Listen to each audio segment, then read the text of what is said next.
السلام عليكم ورحمة الله وبركاته. أهلا بكم في هذا الفيديو الجديد. محمد صلاح يتوج بجائزة أفضل لاعب عربي في استفتاء روسيا اليوم.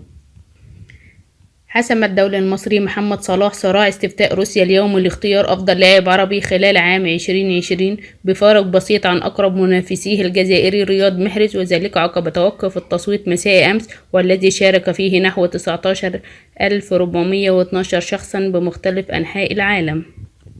واستطاع اللاعب محمد صلاح في حصد 31.2% من عدد الأصوات التي شاركت، فيما جاء رياض محرز ثانيا بنسبة 27.8%، والمغربي حكيم زياش ثالثا بنسبة 24.6%، بينما سجل عمر سومة تواجد ضعيف فيه بنسبة 5.3% في المرتبة الخامسة.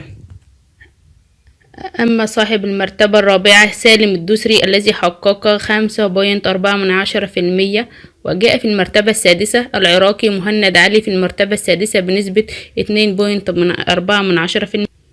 وجاء الترتيب منطقيا على عكس النتائج التي أعلنت عنها شبكة CNN لترتيب اللاعبين العرب التي أعلنت عنها قبل أسبوع، والتي لم تشهد تواجد الفرعون المصري في المراكز الثلاثة الأولى. كما اختارت صحيفة ديلي ميرور البريطانية محمد صلاح أفضل لاعب في الدوري الإنجليزي لعام 2020.